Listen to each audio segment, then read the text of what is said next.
I am Sarah Mitchell, 34 years old, and for the past 8 years, I believed that love meant sacrifice without question. I believed that being a good partner meant putting someone else's dreams before my own, their comfort before my peace, their future before my present. I was wrong about many things, but mostly I was wrong about what I deserved. When I met David in graduate school, I was pursuing my PhD in environmental science with a focus on renewable energy systems. My research was groundbreaking, my professors said, with potential applications that could revolutionize how small communities approach sustainable energy. I had published 2 papers as a second-year student, received a prestigious research grant, and had been invited to present at 3 international conferences. My future seemed bright, filled with possibilities I had dreamed about since childhood. The Environmental Science Building at Northwestern University was where I spent most of my waking hours during those early graduate years.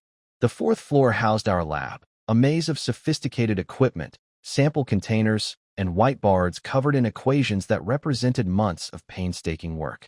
My desk sat by the window overlooking Lake Michigan, and I would often watch the sunrise while running computer models that took hours to complete. Those were some of the happiest moments of my life. The quiet satisfaction of watching data patterns emerge that could potentially help rural communities reduce their carbon footprint while maintaining energy independence.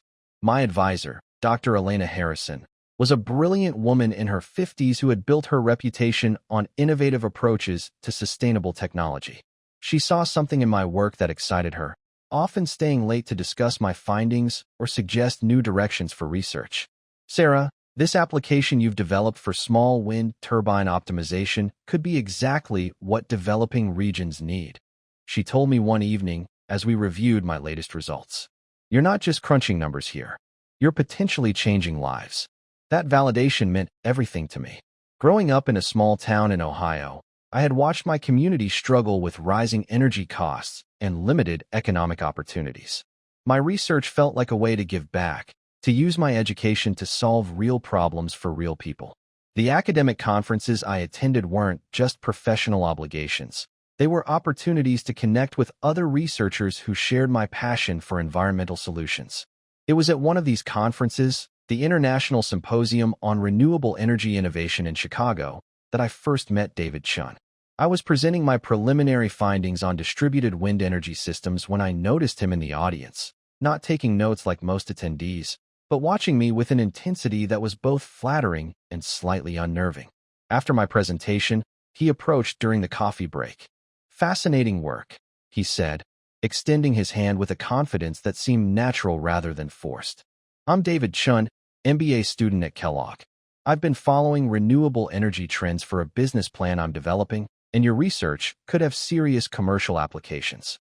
David was tall, well-dressed in a way that suggested both success and ambition, with an easy smile that made me immediately comfortable.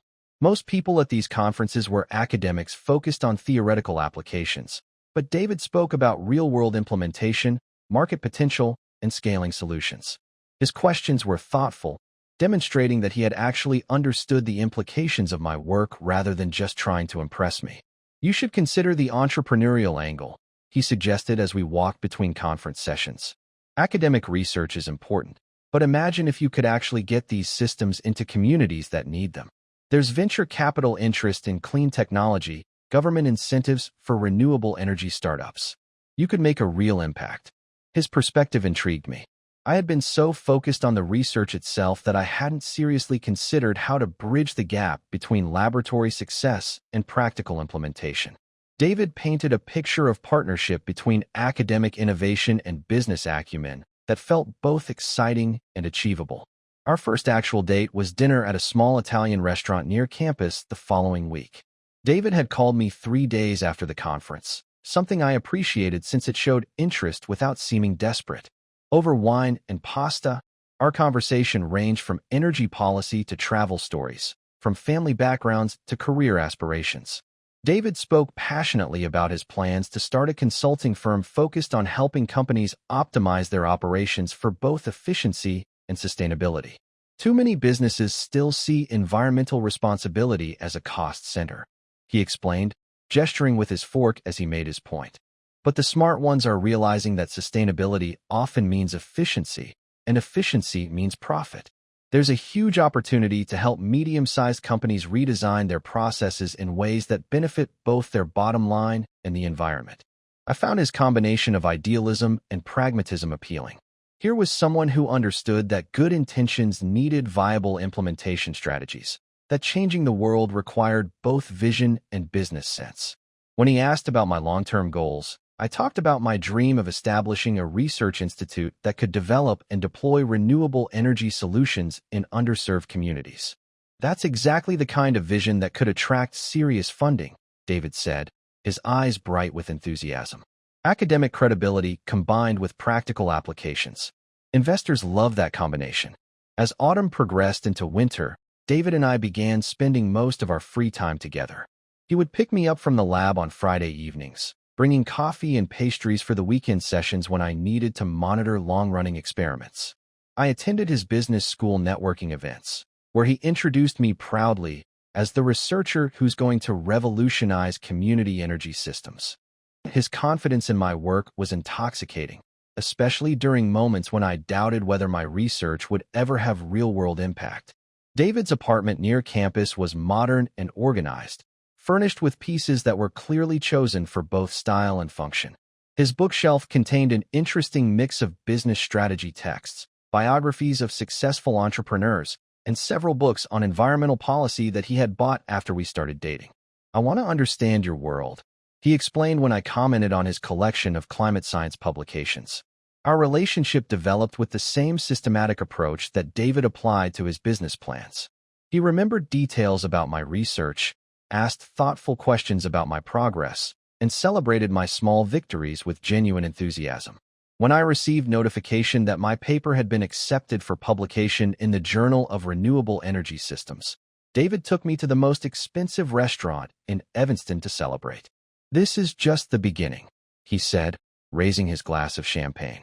"First publication, then your dissertation, then we'll figure out how to turn your research into something that can actually change the world." The "we" in that sentence felt natural, exciting. I had never been in a relationship where my partner understood and supported my academic ambitions so completely. David attended my conference presentations when his schedule allowed, networking with other attendees and often identifying potential collaborators or funding sources that I wouldn't have considered approaching. During spring break of my third year, David's consulting firm idea began taking concrete shape. He had spent months developing a comprehensive business plan, reaching out to potential clients, and networking with business contacts his professors had introduced him to. Several mid-sized companies had expressed interest in hiring him to assess their operational efficiency, particularly in relation to environmental compliance and sustainability initiatives. "I think I can make this work," he told me one evening as we reviewed his latest financial projections. "The market demand is definitely there, and I've got enough connections to generate initial clients. The question is timing and startup capital." David's excitement was contagious.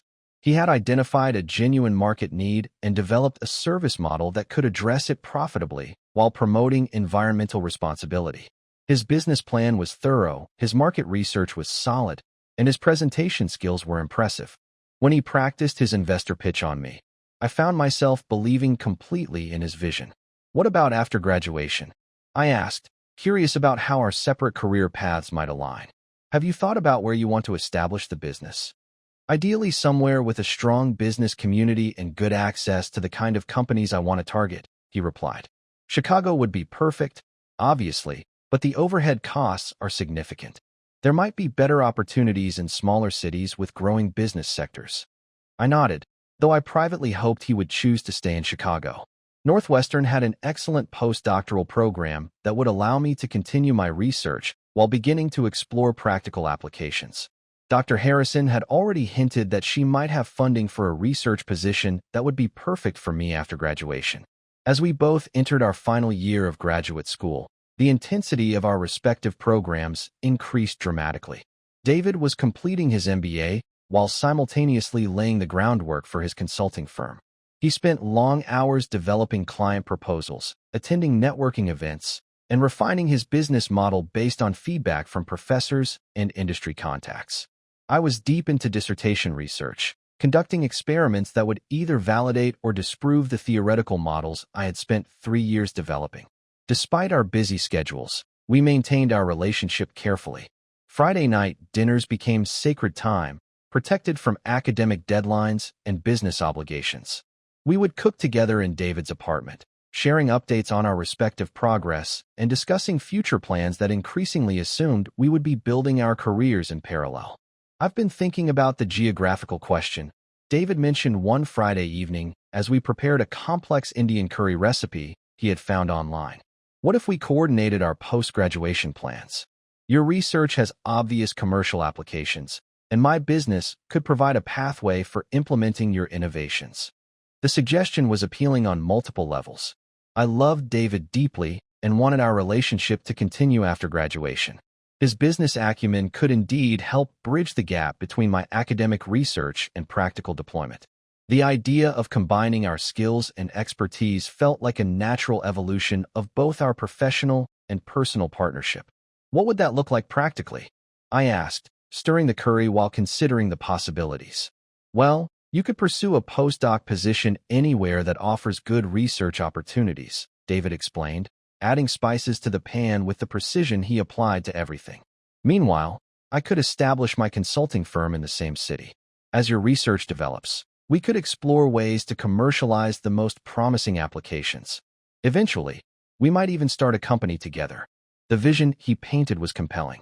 Instead of being forced to choose between geographic location based on either his opportunities or mine, we could make decisions that benefited both our careers.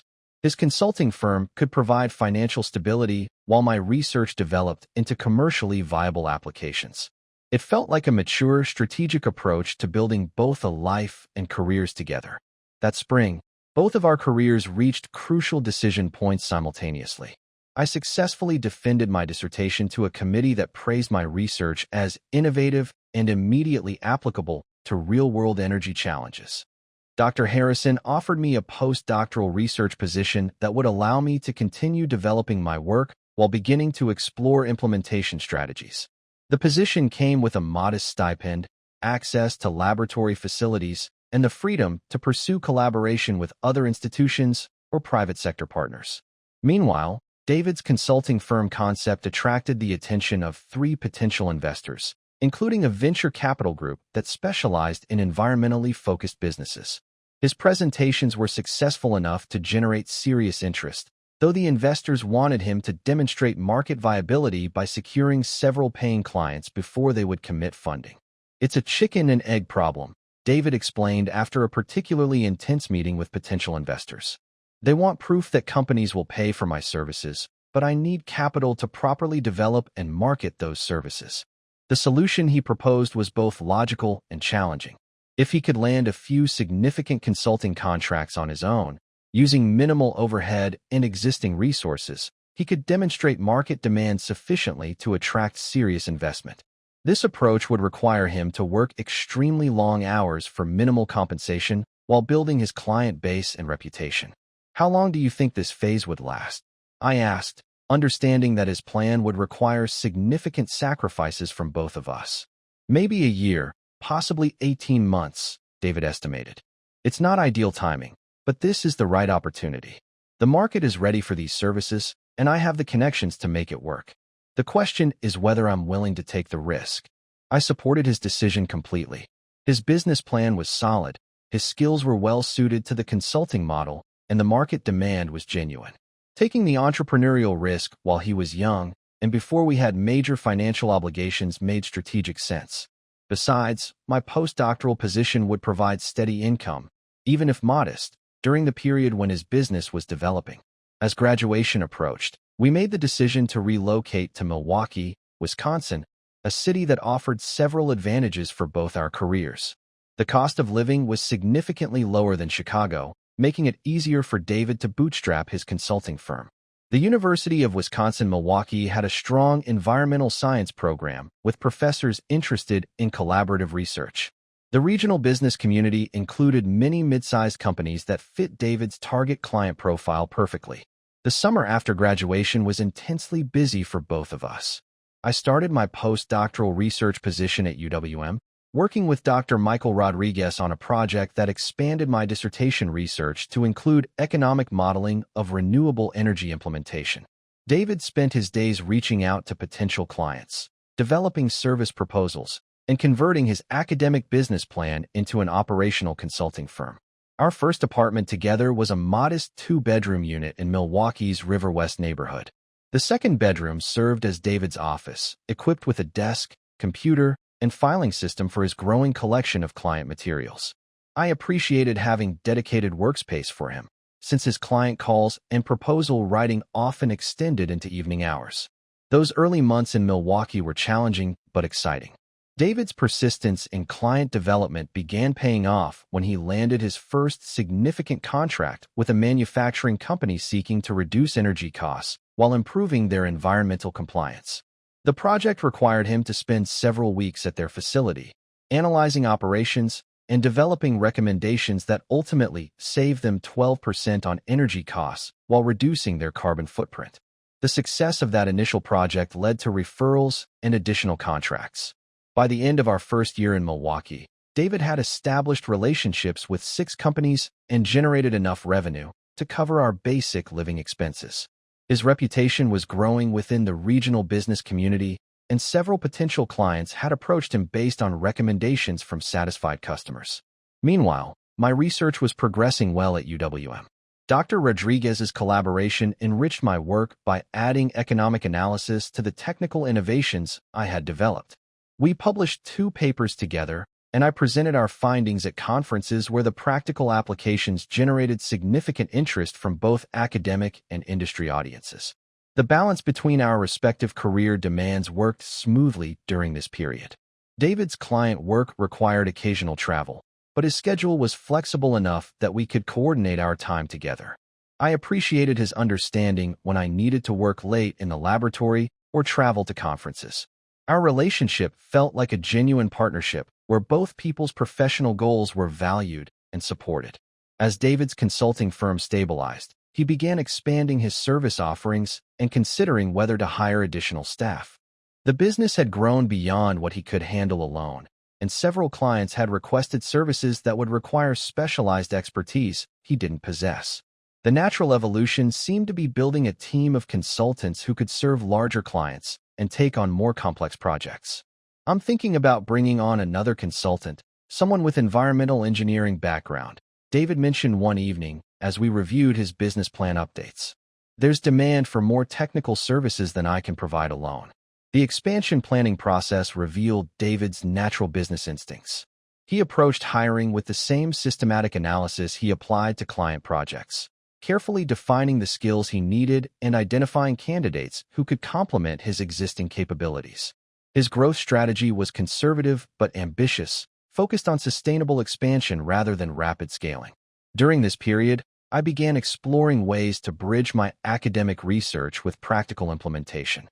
Several of the companies David worked with expressed interest in renewable energy solutions, and I realized that my technical expertise could complement his business consulting in ways that would benefit both our careers. We began discussing the possibility of formal collaboration, perhaps eventually developing a joint venture that combined research and implementation. The idea of working together professionally was appealing, but also somewhat intimidating.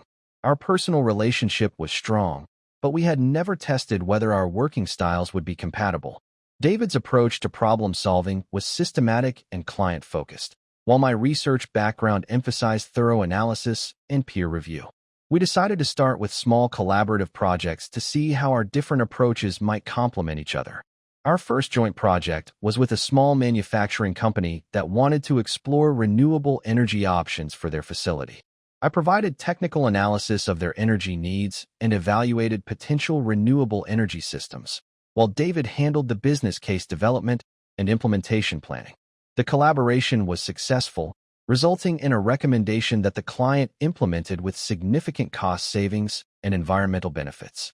The success of that initial collaboration encouraged us to pursue additional joint projects. Over the next 6 months, we worked together on 3 more consulting assignments, each one building our understanding of how our different skills could be combined effectively.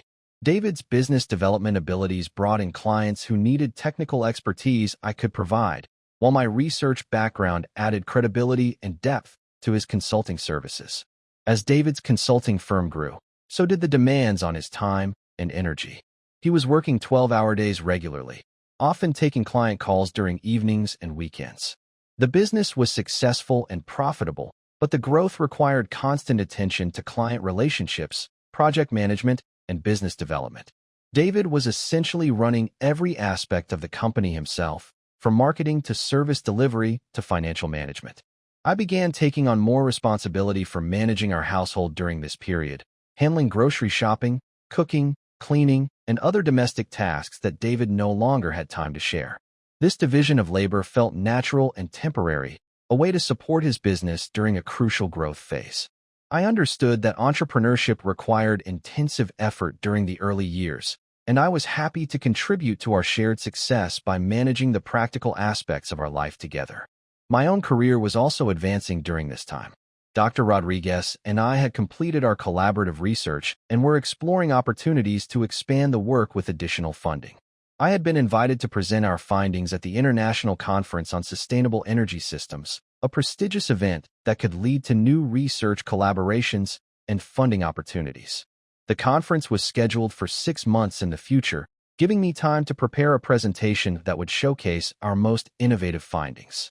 However, the timing of the conference created a potential conflict with David's business plans. He had been working on landing a major client, a regional manufacturing consortium that could triple his annual revenue if he secured the contract. The final presentation to this client was scheduled for the same week as my conference, and David mentioned that having me there for support would be invaluable.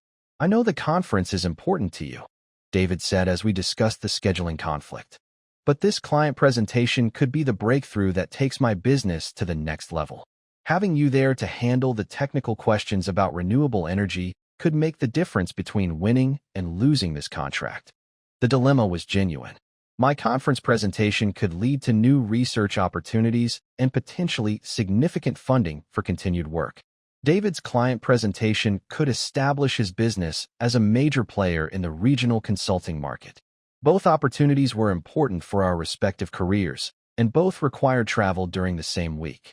"What if I presented at the conference, but flew back early to be available for your client meeting?" I suggested, looking for a compromise that would allow us both to pursue our opportunities. "The problem is that I don't know exactly when they'll want to schedule the final presentation," David explained. "It could be any day that week, and I might not get much advance notice. If you're at the conference, there's a chance you could miss it entirely."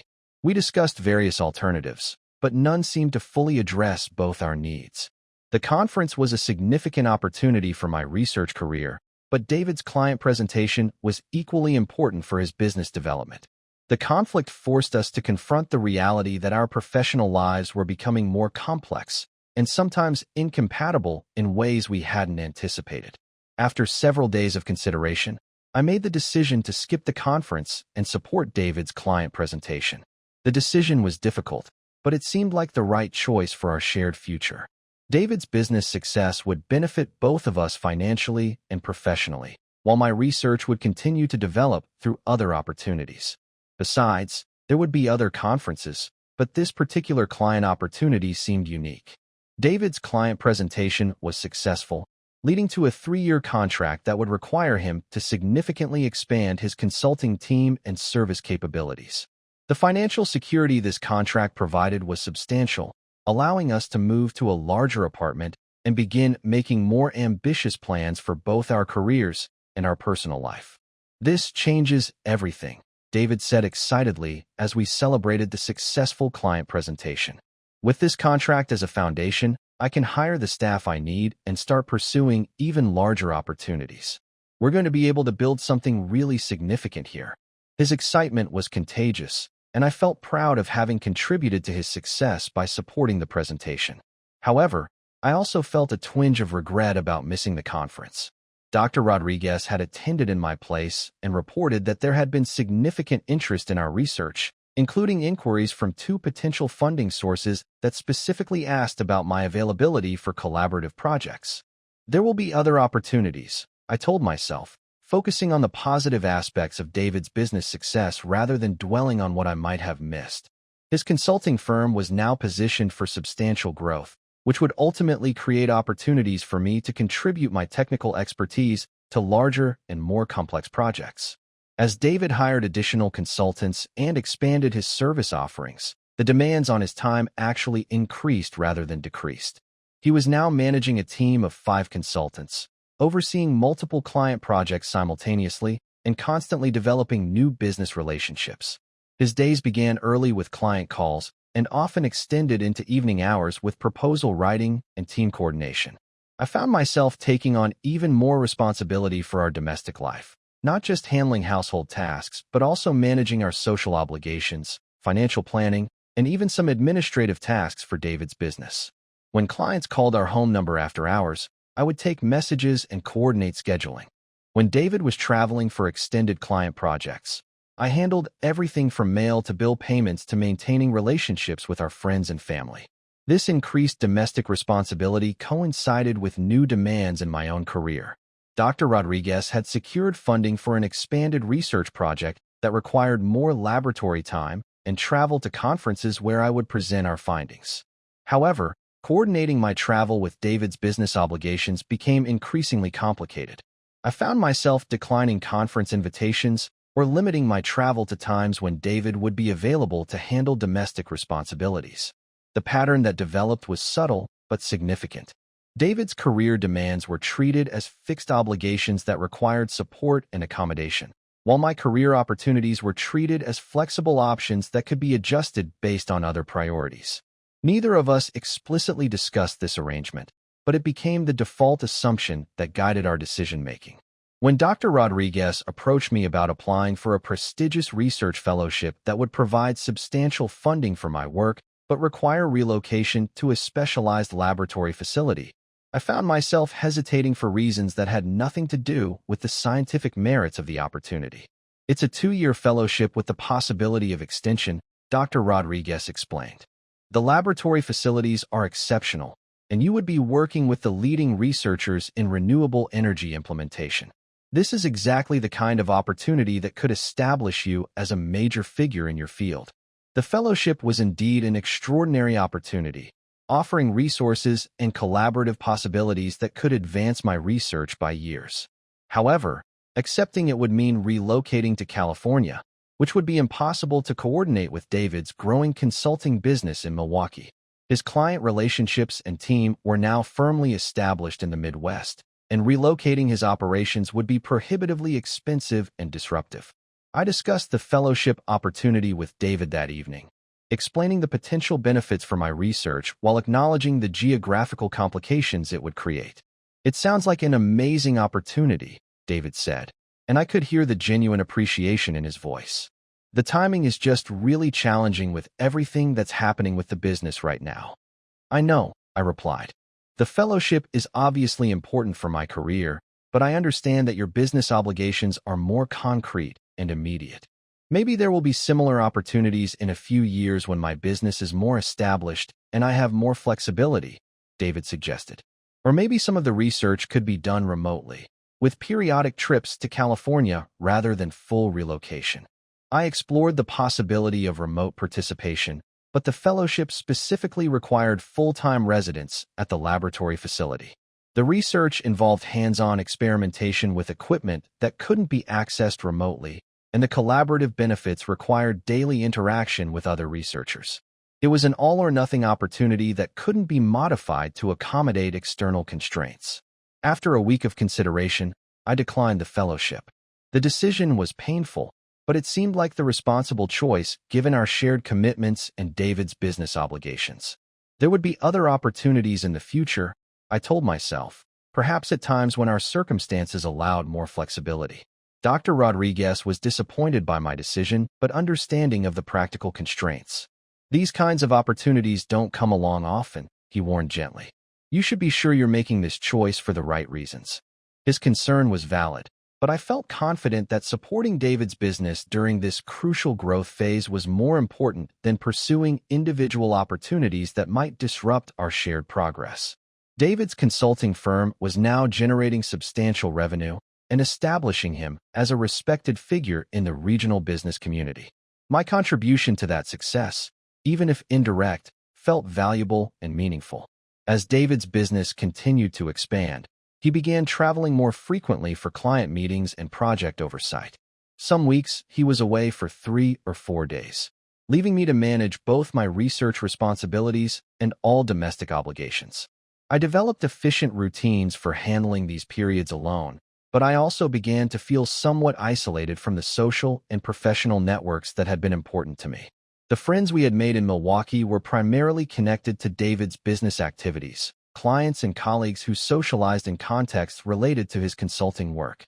While they were friendly and welcoming, our conversations often centered around business topics that didn't include my research interests. I found myself becoming quieter in social situations, more focused on supporting David's professional relationships than on developing my own connections. My research continued to progress, but at a slower pace than I had anticipated when I first started the postdoctoral position. The demands of supporting David's business, managing our household, and handling the social obligations that came with his success left me with less time and energy for intensive laboratory work. I was still productive and continued to publish papers, but I wasn't pursuing opportunities as aggressively as I might have if my time and attention were focused entirely on my own career development. The anniversary of David's major client contract coincided with a significant milestone in my own research. Dr. Rodriguez and I had completed a comprehensive study that demonstrated the economic viability of distributed renewable energy systems for mid-sized communities. Our findings were substantial enough to warrant publication in a top-tier journal and presentation at major conferences around the world.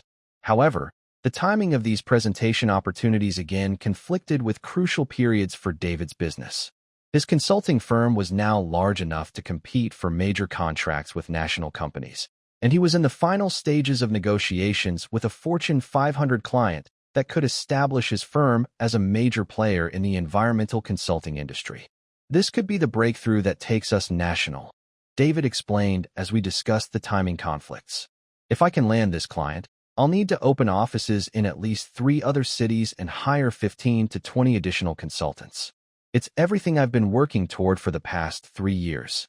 The magnitude of David's opportunity was undeniable. A national consulting firm would provide financial security and professional recognition far beyond what either of us had originally imagined possible. However, accepting my speaking invitations could also lead to research collaborations and funding opportunities that might advance my career significantly. This time, the conflict felt more serious than previous scheduling issues. My research was reaching a level of recognition that could establish me as a leading expert in my field, but only if I actively pursued the opportunities that were being offered. David's business was reaching a level of success that could transform both our lives, but only if he maintained complete focus on client development and business expansion. What if we approached this differently? I suggested during one of our planning conversations. Instead of one of us always accommodating the other's schedule, what if we both pursued our opportunities and figured out how to coordinate the logistics afterward? David considered this possibility, but seemed concerned about the practical implications. The problem is that business development requires immediate response and total availability, he explained. If a client wants to schedule a meeting or needs urgent consultation, I can't tell them I'm not available because of other commitments. That's how you lose clients to competitors. His point was valid from a business perspective, but it also highlighted the fundamental asymmetry in how we approached career decisions. David's business obligations were treated as non-negotiable requirements that shaped all other planning, while my research opportunities were treated as optional activities that should be pursued only when they didn't conflict with his needs. The pattern had developed so gradually that I hadn't fully recognized it until this moment of direct conflict. For 3 years, I had been making incremental compromises that seemed reasonable in isolation, but had cumulatively resulted in a situation where my career had become subordinate to David's business interests. I ultimately declined most of the speaking opportunities, keeping only one presentation that could be scheduled during a period when David's business obligations were lighter. The decision felt familiar by now, but for the first time, I also felt a sense of loss that was difficult to ignore. I was beginning to understand that the opportunities one was declining might not reappear, that career momentum required consistent engagement that I wasn't able to maintain. Dr. Rodriguez noticed the change in my approach to opportunity assessment. "You seem more cautious about commitments than you used to be," he observed during one of our research planning meetings. "Is everything okay with your research direction?" "Everything's fine," I assured him. "I'm just being more strategic about which opportunities make sense given my other obligations." But I wasn't being strategic. I was being reactive. Instead of proactively planning my career development, I was responding to David's business needs and adjusting my professional goals accordingly. The distinction was important, even though I wasn't ready to fully acknowledge it at the time.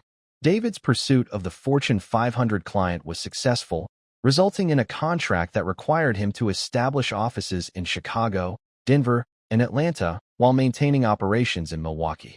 The expansion was exciting but also overwhelming, requiring him to spend several months traveling between cities to set up operations and hire staff. During this period, I essentially ran our household alone while continuing my research and taking on additional administrative responsibilities for his business. "I couldn't do this without you," David told me repeatedly during this intense expansion phase.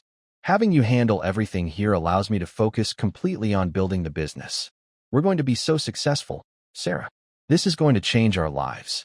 His gratitude felt sincere, and I appreciated being valued for my contributions to his success.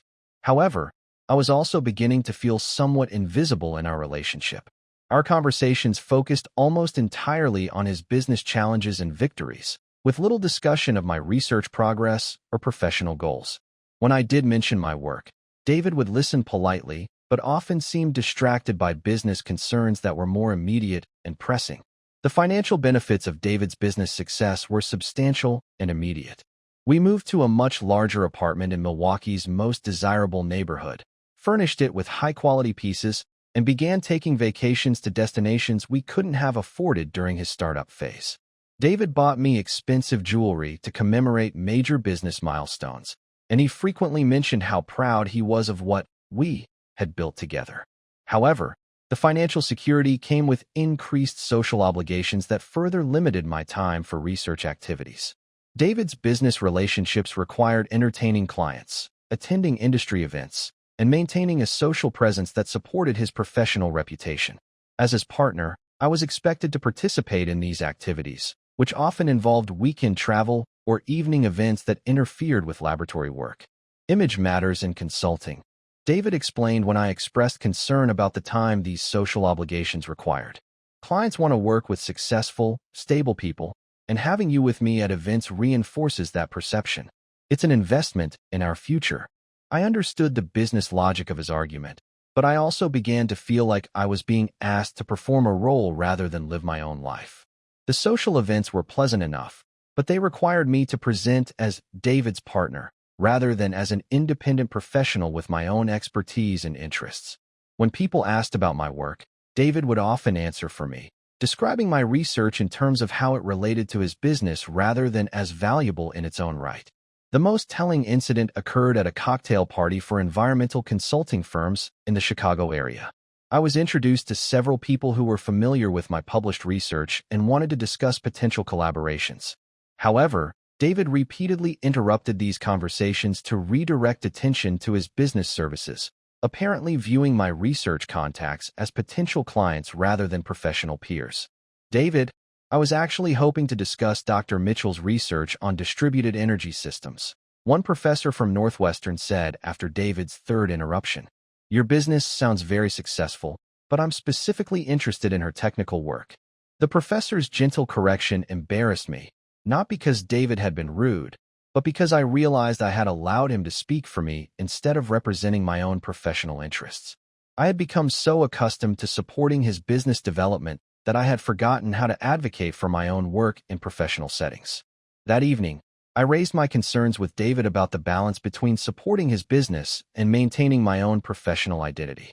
"I appreciate everything you do to support my career," I began carefully, "but I think I need to be more intentional about developing my own professional relationships and opportunities."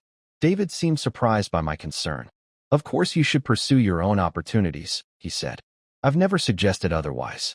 I just think we should coordinate our activities so we're both working toward our shared goals. What are our shared goals? I asked, realizing I wasn't entirely clear on this fundamental question. Building a successful life together, David replied. Financial security, professional recognition, the freedom to pursue our interests. My business is just the most direct path to those goals right now. His answer sounded reasonable, but it also revealed a fundamental assumption that our shared goals should be achieved primarily through his business success rather than through both our individual career development. My research was framed as an interest to pursue rather than a career to build, a hobby that could be accommodated rather than a professional trajectory that deserved equal priority. The conversation was uncomfortable but necessary. For the first time in our relationship, I articulated my growing sense that my professional development had been systematically subordinated to his business interests. David seemed genuinely surprised by this perception, apparently unaware that the pattern of decision-making we had developed consistently prioritized his opportunities over mine. I never intended for you to feel like your career wasn't important, David said sincerely. If you want to be more aggressive about pursuing research opportunities, I support that completely. However, his definition of support still assumed that my career development should be coordinated with his business needs rather than pursued independently. When I mentioned the possibility of applying for research positions at other universities or accepting speaking invitations that might require travel during busy periods for his business, David became visibly anxious. Of course you should explore those opportunities, he said carefully. I just hope we can find ways to pursue them that don't disrupt the momentum we've built with the business. The constraint was subtle but significant. My career development was acceptable as long as it didn't interfere with his business priorities. Support was offered for opportunities that could be accommodated within the existing structure of our relationship, but not for opportunities that might require fundamental changes to how we approach decision-making. This conversation initiated a period of reflection during which I began to honestly assess what I had given up and what I had gained during our 4 years together. On the positive side, David's business success had provided financial security, social status, and the comfort of being part of a successful partnership. I had contributed to something significant and had been appreciated for that contribution. However, I also began to recognize the cumulative impact of the small compromises I had made consistently over 4 years. I had declined numerous research opportunities, limited my professional travel, reduced my conference participation, and gradually shifted my time and energy towards supporting David's business rather than developing my own career. The pattern had been so gradual that I hadn't realized how substantially my professional trajectory had changed. Most concerning was the realization that I had begun to define my own success in terms of David's achievements rather than my own work. When people ask, most concerning was the realization that I had begun to define my own success in terms of David's achievements rather than my own work. When people asked about my career, I would talk about our consulting business and the clients we had landed, even though my role was primarily supportive rather than central. I had lost the language to describe my research as valuable independent work rather than as a complement to David's business activities. The shift had been so gradual that I hadn't noticed it happening. Graduate school Sarah had been confident in her research, excited about her professional future, and clear about her career goals. Current Sarah spent more time thinking about David's client needs than about her own research directions, more energy managing his business obligations than pursuing her own opportunities. This period of self-reflection coincided with an unexpected opportunity that forced me to confront these concerns directly. Dr. Elena Harrison, my former advisor from Northwestern, contacted me about a research director position at the newly established Institute for Sustainable Energy Policy in Washington, D.C. The position would involve leading a team of researchers while developing policy recommendations for renewable energy implementation at the federal level. Sarah, this position was designed for someone with exactly your background and expertise, Dr. Harrison explained during our phone conversation. Your research on distributed energy systems, combined with your practical experience in implementation, makes you the ideal candidate. This could be the opportunity that establishes you as a leading voice in national energy policy. The position was extraordinary, offering resources, influence, and collaborative opportunities far beyond anything I had previously considered possible. However, Accepting it would require relocating to Washington, D.C., and committing to travel extensively for research and policy meetings.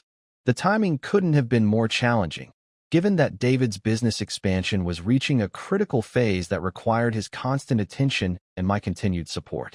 I discussed the opportunity with David that evening, explaining the scope of the position while acknowledging the geographical and logistical complications it would create.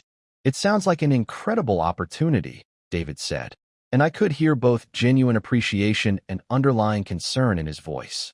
"The timing is really complicated, though, with everything happening with the business expansion." "I know the timing isn't ideal," I replied, "but opportunities like this don't come along often, and Dr. Harrison specifically recommended me based on my research record." David was quiet for several moments, clearly thinking through the implications. "What would this mean for us? For the business?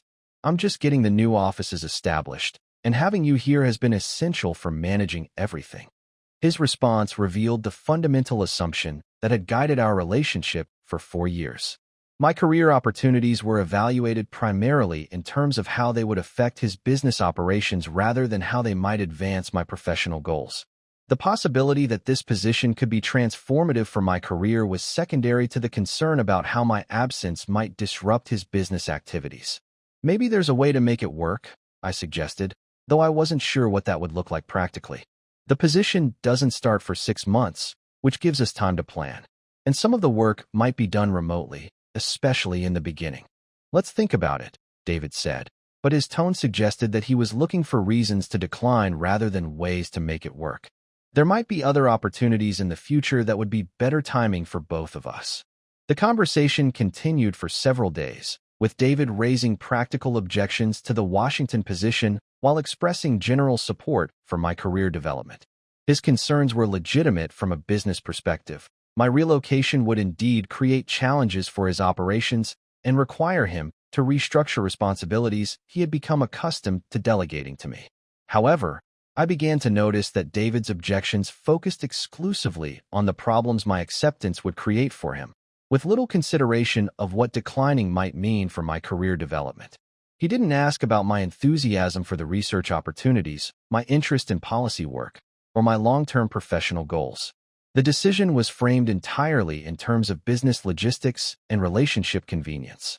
I reached out to Dr. Harrison for guidance about the flexibility of the position requirements, hoping to find some accommodation that might address David's concerns while allowing me to pursue this opportunity.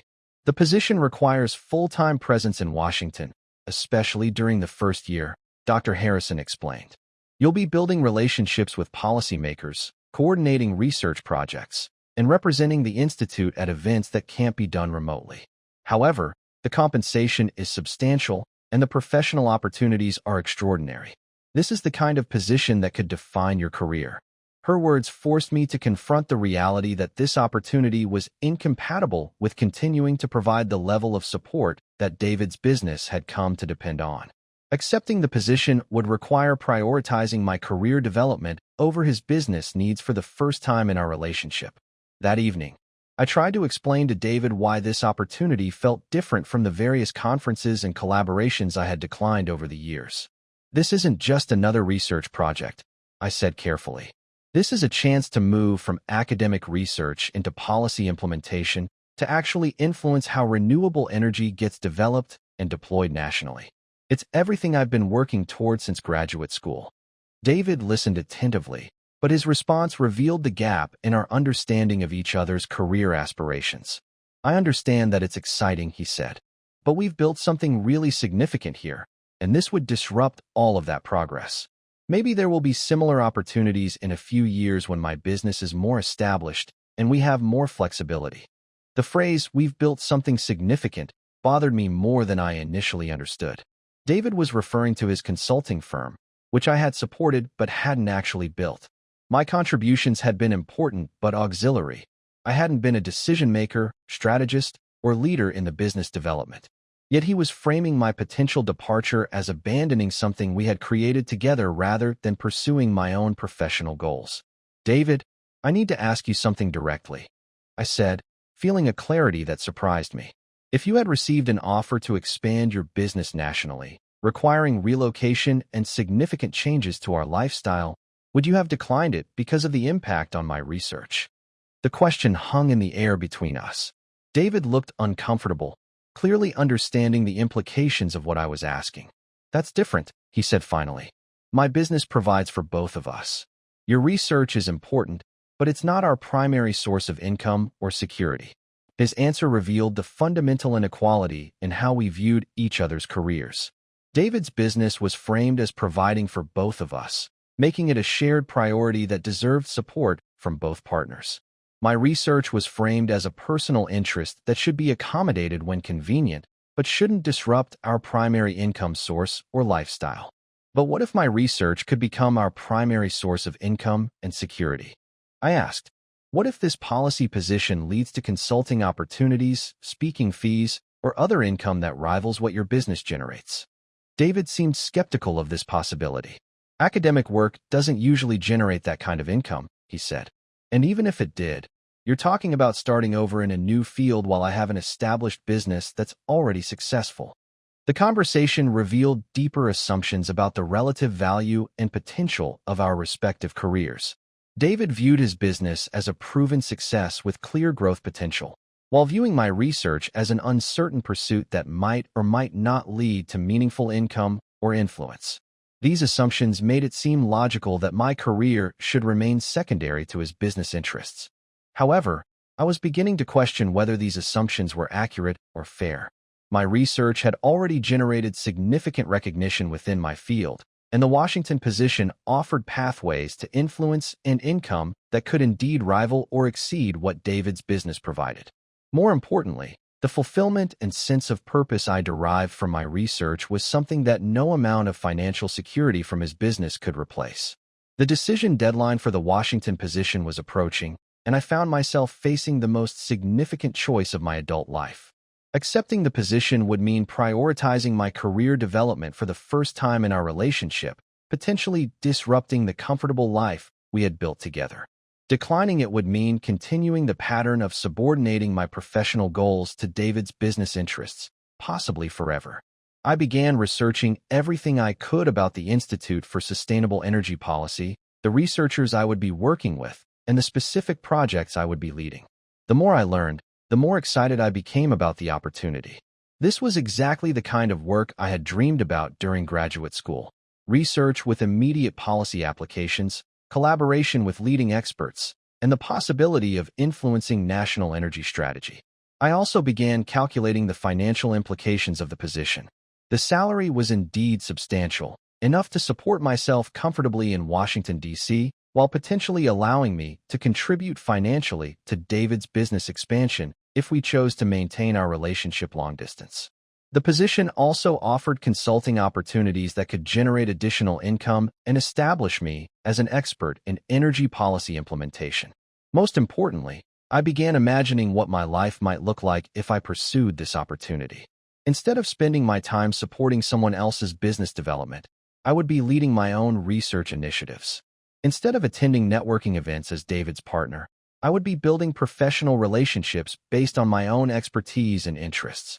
Instead of defining my success in terms of how well I supported his goals, I would have concrete, independent measures of professional achievement. The contrast was stark and somewhat painful to acknowledge. I had spent 4 years building a life that revolved around David's career while systematically neglecting my own professional development. The Washington position represented an opportunity to reclaim the career trajectory I had abandoned when we graduated from school. 3 weeks before the decision deadline, I made an appointment with Dr. Rodriguez to discuss my research future more broadly. I wanted to understand what opportunities might be available if I chose to remain in Milwaukee versus what I might be giving up by declining the Washington position. Sarah, I need to be honest with you, Dr. Rodriguez said during our meeting. Your research productivity has declined significantly over the past 2 years. You're still doing good work, but you're not pursuing opportunities aggressively enough to build the kind of career your early research suggested was possible. His assessment was more direct than I had expected, but it confirmed my growing awareness that my career had stagnated. What would it take to rebuild that momentum? I asked. Focused commitment to research activities, he replied. Conference presentations, collaborative projects, grant applications, publication in top-tier journals. Basically, you'd need to prioritize research activities the way you've been prioritizing other obligations. The phrase other obligations was diplomatic, but we both understood that he was referring to the time and energy I had been devoting to supporting David's business. Dr. Rodriguez had watched my research focus diminish as my personal life had become more demanding, and he was gently suggesting that the pattern was unsustainable for serious career development. The Washington position would certainly rebuild that momentum quickly, he continued. It's the kind of opportunity that could establish you as a major figure in energy policy within a few years. But it would require complete commitment to professional development. That evening, I attempted to have a more comprehensive conversation with David about our respective career priorities and how they might be balanced moving forward. I've been thinking about what you said about having built something significant together, I began, and I realized that what we've built is your business success, with my support. But I haven't built anything for myself during these 4 years. David looked surprised by this characterization. That's not true. You've continued your research, published papers, maintained your professional relationships. Just because you've also supported my business doesn't mean you haven't built anything for yourself. But look at the practical results, I replied. 4 years ago, I was being invited to speak at major conferences, collaborating with leading researchers, and receiving offers for prestigious positions. Now, I'm declining opportunities because they conflict with your business needs, and my research productivity has decreased significantly. That's not because of my business, David protested. That's because you've chosen to be more selective about opportunities. There's nothing wrong with being strategic about career development. His response revealed that he either didn't understand or wouldn't acknowledge the connection between my increased support for his business and my decreased focus on research activities. In his view, these were independent choices I had made rather than necessary accommodations to his success. David, I need you to understand something, I said, feeling a directness that was new in our relationship.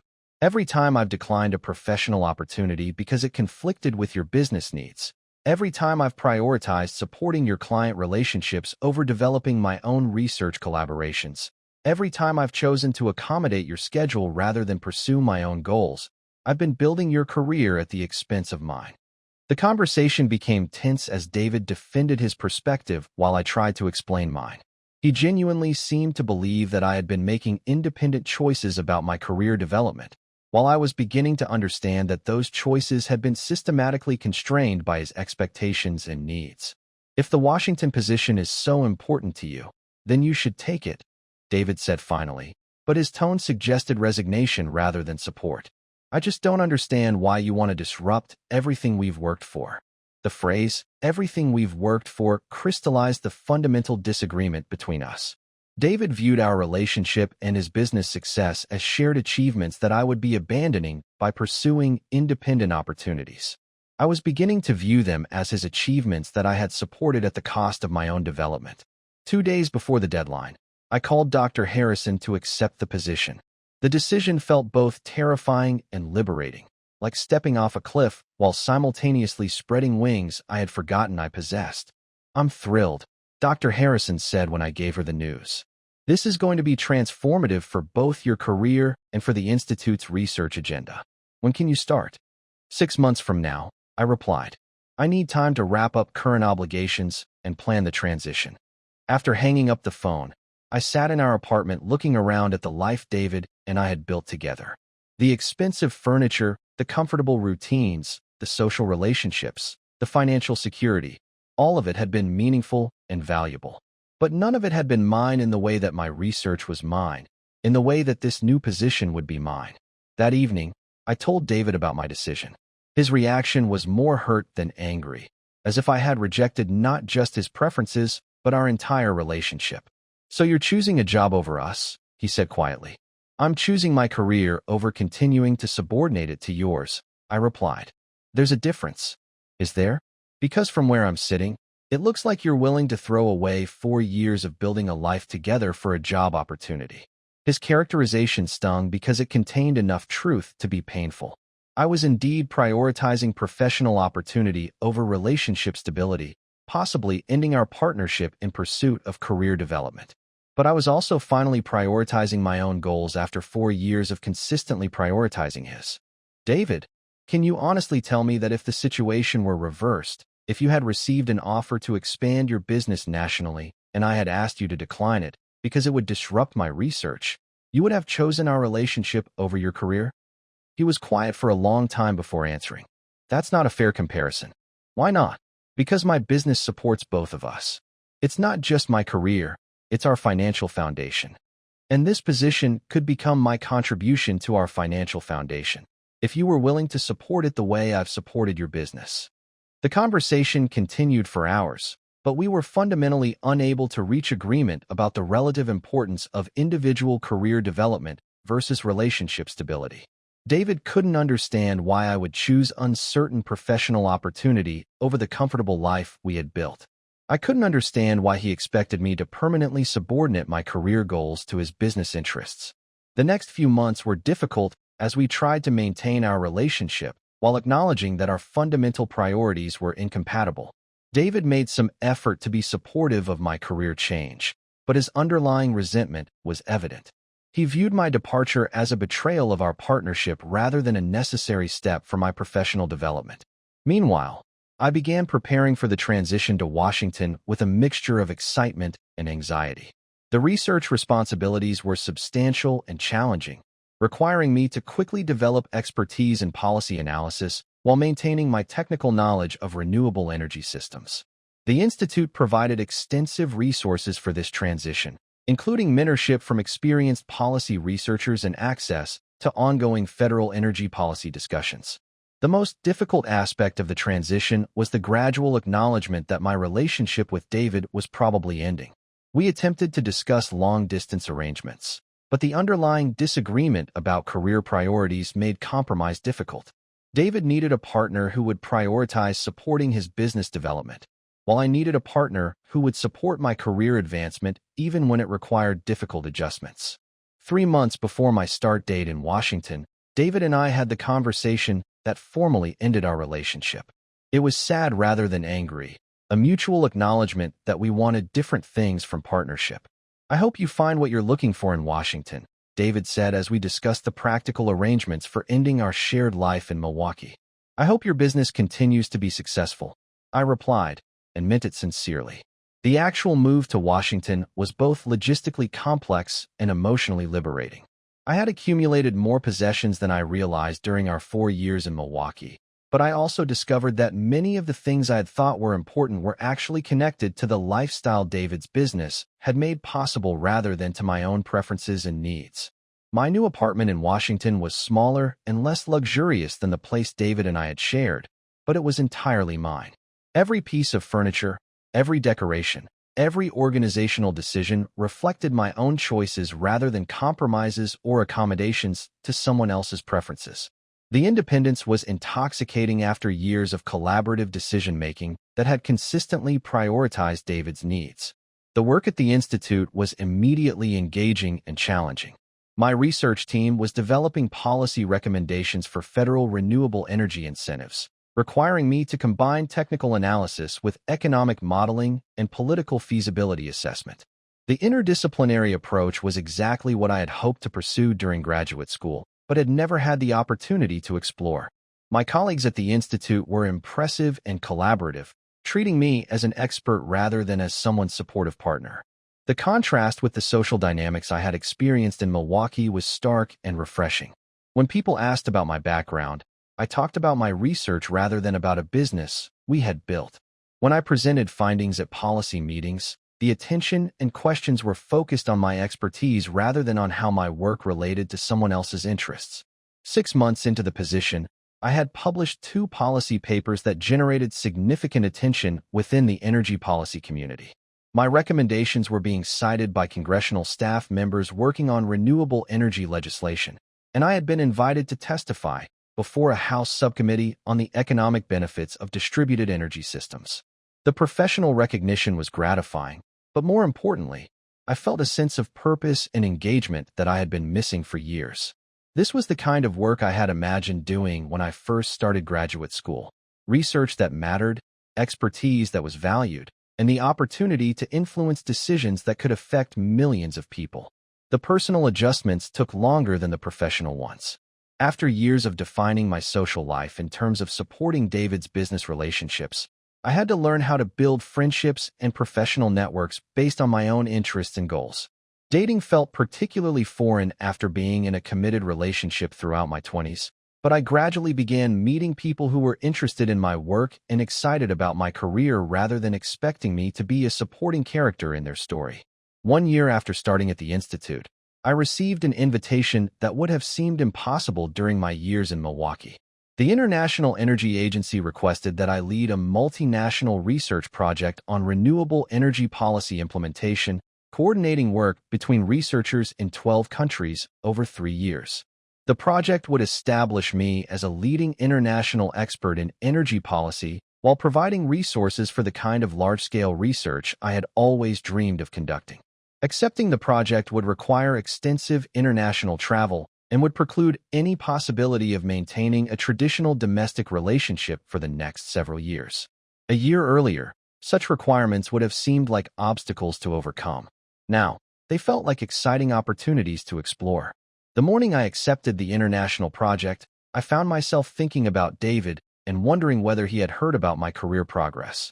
Part of me hoped he understood now that my research hadn't been an unrealistic fantasy, that the opportunities one had been declining actually had been significant stepping stones toward meaningful professional achievement. But I also realized that his approval or understanding was no longer important to me. The woman who had once measured her worth by how well she supported someone else's dreams was gone, replaced by someone who had learned to create her own measures of success and satisfaction. Standing in my office in Washington, surrounded by research materials for a project that could influence energy policy on 3 continents, I felt a sense of completeness that I had never experienced during the comfortable years in Milwaukee. This was my work, my expertise, my contribution to something larger than myself. The path had been difficult and sometimes lonely, but it had led to a life that was authentically mine. The most important lesson I had learned was that real partnership supports individual growth rather than requiring personal sacrifice. The man I eventually built a lasting relationship with, Dr. Marcus Webb, a fellow policy researcher, understood this instinctively. When new opportunities arose that might require difficult adjustments to our life together, Marcus approached them as challenges to solve jointly rather than threats to our stability. "Your career success makes our partnership stronger, not weaker," he told me when I was offered a position leading the European office of our research institute. "We'll figure out how to make it work because that's what partners do when they genuinely value each other's goals." The difference between his response and David's reaction to my career opportunities was profound and illuminating. Marcus wanted me to become the fullest version of myself, even when that required changes to our comfortable routines. David had wanted me to remain a supportive partner, even when that required abandoning my professional aspirations. Looking back now, I can see that my story is not unique. Too many people, especially women, learn to measure their worth by how well they support others' dreams while neglecting their own. Too many of us accept less than we deserve because we've been taught that love requires endless compromise and self-sacrifice. But real love, healthy love, wants us to become our fullest selves. It encourages our growth, celebrates our achievements, and supports our goals even when they require difficult adjustments. The life I have now, built on a foundation of self-respect and mutual support, is everything I once thought was impossible. I have meaningful work that makes a difference in the world. I have relationships that enhance rather than diminish my sense of self. I have learned to trust my own judgment and to prioritize my own well-being without guilt. Most importantly, I have learned that choosing myself isn't selfish, it's necessary. To anyone reading this who recognizes their own story in mine, I want you to know that it's never too late to reclaim your dreams. It's never too late to demand better from the people in your life. It's never too late to remember that your goals matter, your happiness matters, and you deserve to be with people who believe that too. The path forward might be difficult, but it leads to a life that is truly your own, and that is worth every challenge along the way.